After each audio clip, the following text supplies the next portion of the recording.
Water, and that includes KPRC-2's Gage Goulding. He's tagged along with some crews who are still out in the flooded streets tonight. And Gage, you have been able to witness firsthand this great work that these rescue crews are doing. Yeah, Keith, you're spot on. And I want to point out a couple things that Judge Hidalgo said there. It's not just right along the river. Where we're at right now is actually right along Lake Houston. But along the river, that floodwater expands, and it goes inland much farther than one would think. So much that these rescue crews, they're using high water boats, they're using those big vehicles, they're using trucks, they're using airboats that you would see down in the Florida Everglades. They're using all sorts of equipment. So the lake has, while it is expanded, it is high, those rivers, think of them as very kind of small bodies of water that are spreading outwards in an expansive amount of space. We've been all over the East Fork of the San Jacinto River, from Plum Grove the whole way down to where we are now near Lake Houston, okay? And everywhere we went, we saw one thing in common, and that was people that are evacuating and people that didn't evacuate and needed to be rescued. Rescue after rescue, person after person, and every first responder in our area, all working to save lives.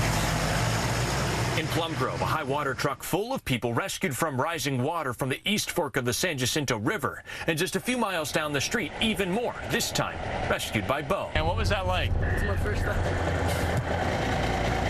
Fort Bend County with their high water truck taking a handoff to help this man stuck. There's not too much water, but like with the 12 o'clock, that's all. That's great. And the reality is, many who did evacuate are still in the same boat, leaving behind their home and watching as their years of hard work wash away. Man, it's tough. It's tough. It's the third time we've been through it, so it sucks losing everything. Now, we'll probably sell this time and move.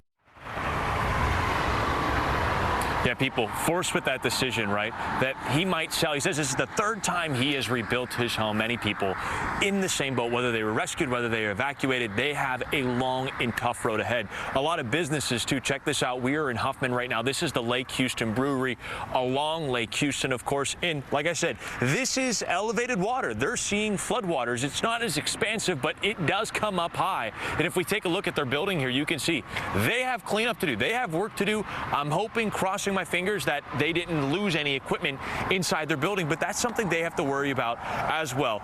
Look, I always like to find the silver lining in these situations, and this is it right here. And follow me to the end. We're reaching the peak flood level for many of our regions tonight. Keith, you kind of talked about it. Frank Billingsley going to talk about it here in a minute. We're reaching that peak flood level, right? That means the water is only going to rise just a little bit more. If you haven't been flooded yet, keep a very close eye on it, but odds are you might be in that little safe spot, if you will. However, this is not over yet. While the worst, we're kind of seeing it right now, we're going to remain in that major flood stage throughout the better part of this weekend. Keith? All right, Gage, thank you, sir, and stay safe out there.